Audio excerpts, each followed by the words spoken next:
શાહ દ્વારા bio CNG પ્લાન્ટનું લોકાર્પણ અને મિલ્ક પાવડર પ્લાન્ટનું ખાતમુહૂર્ત કરાયું. સર્ક્યુલર ઇકોનોમીથી પશુપાલકોની આવક 20%થી વધશે તેવો ગૃહમંત્રીએ વિશ્વાસ વ્યક્ત કર્યો.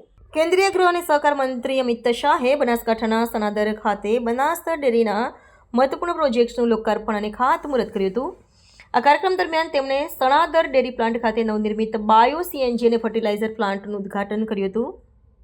આ સાથે જ તેમણે 150 ટીપીડી ક્ષમતા ધરાવતા અત્યાધુનિક મિલ્ક પાવડર અને બેબી ફૂડ પ્લાન્ટનું ખાતમુહૂર્ત પણ કર્યું હતું, જેનો હેતુ ડેરી ક્ષેત્રમાં ઉત્પાદન ક્ષમતા વધારવાનો છે. ગૃહમંત્રીએ વ્હાઇટ રિવોલ્યુશન 2.0ની દિશામાં એક નિર્ણાયક પગલાં તરીકે આ પ્રોજેક્ટ્સને ગણાવ્યો હતો.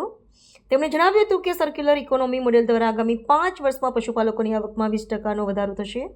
આ પ્રસંગે તેમની સાથે વિવિધ સંસદ સભ્યોની એક સમિતિ પણ ઉપસ્થિત રહી હતી, જેનો ઉદ્દેશ્ય બનાસ ડેરીના સફળ સહકારી મોડેલનો અભ્યાસ કરી તેને રાષ્ટ્રીય સ્તરે લાગુ કરવાનો હતો. અમિત શાહે બનાસકાંઠાની મહિલા પશુપાલકોની સખત મહેનતને બિરદાવતા કહ્યું હતું કે તેમણે વિશ્વને સશક્તિકરણનું સાચું ઉદાહરણ પૂરું પાડ્યું છે. તેમણે ઉમેર્યું કે ગોબર ગેસ અને બાયો સીએનજી જેવા પ્રોજેક્ટ્સથી માત્ર ઉર્જા જ નહીં પણ સ્વચ્છ અને હરિયાળી ઉર્જાનું નિર્માણ થશે, જે ગ્રામીણ અર્થતંત્રને મજબૂત બનાવશે. આ મુલાકાત સહકારી ક્ષેત્રના વિકાસ અને ગ્રામીણ સમૃદ્ધિ માટે કેન્દ્ર સરકારની પ્રતિબદ્ધતાને પુનઃ વ્યક્ત કરે છે. બનાસકાંઠાની આ વીર ભૂમિ પર મારી સામે ઉપસ્થિત જેમને ગલબા કાકાની પહેલ પર બનાસકાંઠો બદલી નાખ્યો એવી મારી બનાસકાંઠાની સૌ બહેનો, માતાઓ અને મારા ખેડૂત મિત્રોને મારા રામ રામ પ્રણામ. આજે બનાસ ડેરીની કેટલીય નવી શરૂઆતોનું ભૂમિપૂજન અને લોકાર્પણ અહીંયા આજે મને કરવાનો મોકો મળ્યો.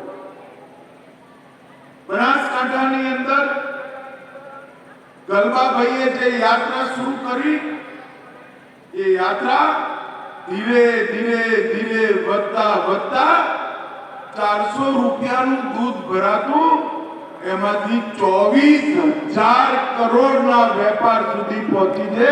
24,000. અહીંયા બહેનો બેઠી છે. હું દેશભરમાં જ્યાં જાઉં છું ત્યાં કહું છું કે ગુજરાતની બહેનોએ ગુજરાતના ગામડાને સમૃદ્ધ કરવાનું કામ મારી ગુજરાતની માતાઓ બહેનોએ કર્યું છે. એમને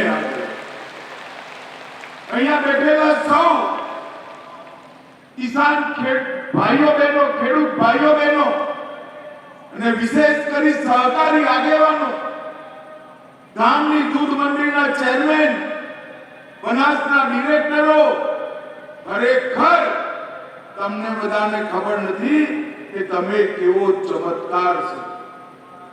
24,000 કરોડની એક કંપની ઊભી કરવી હોય તો કોર્પોરેટને પણ પરસેવા છૂટી જાય. મારી બનાસની બહેનો અને મારા ખેડૂતોએ જોતામાં 24,000 કરોડની કંપની. આજે હું મારી સાથે દેશની સંસદના બંને સદન, લોકસભા અને રાજ્યસભા, એના પ્રતિનિધિઓને લઈને આવ્યો છું. 2 દિવસથી એ લોકો અહીંયા છે અને જાન્યુઆરીમાં દેશભરની બધી ડેરીના 250 ચેરમેન અને મેનેજિંગ ડાયરેક્ટર આવવાના છે. તમારો પરાક્રમ જોવા માટે, તમારો ચમત્કાર જોવા માટે કે બનાસકાંઠાએ શું. પણ દૂધનો ધંધો બધાએ પકડ્યો. ગલબા કાકાએ એની શરૂઆત કરાવડાવી અને 2 બાબતો જે ખૂટતી હતી આપણને, એમાંની એક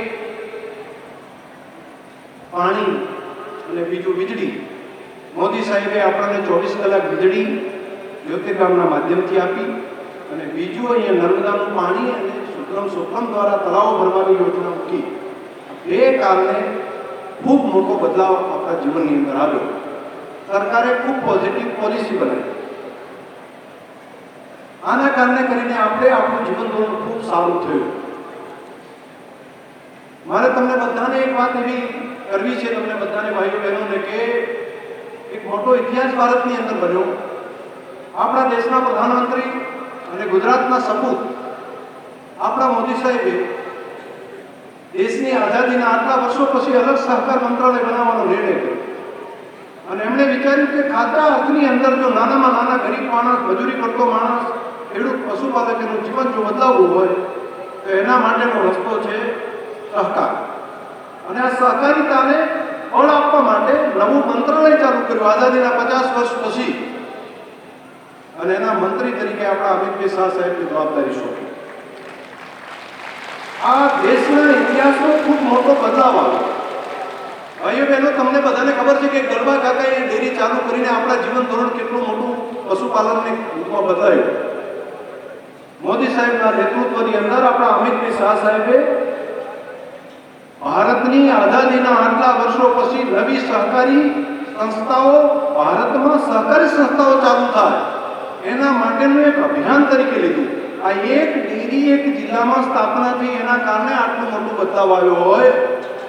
સહકારી આગેવાનો આ કામ કરતા હતા એના કારણે આ બદલાવ આવ્યો હોય તો અહીંયા તો સરકારના મંત્રીશ્રી, જેમની પાસે ગૃહ અને સહકારિતા બે મંત્રાલય છે, એમણે ખાલી મંત્રી અને મંત્રાલય ચલાવવું એટલું નહીં, એમણે નક્કી કર્યું કે હું આવનારું મારું ભવિષ્ય ગુજરાતના ખેડૂત પશુપાલકોનું ઉજળું થાય એટલા માટે એવી સંસ્થાઓનું નિર્માણ કરવું કે આવનારી સદીઓ સુધી મારો ભારતનો ખેડૂત કે પશુપાલક કે ગરીબ માણસ કોઈ તકલીફમાં ના રહે.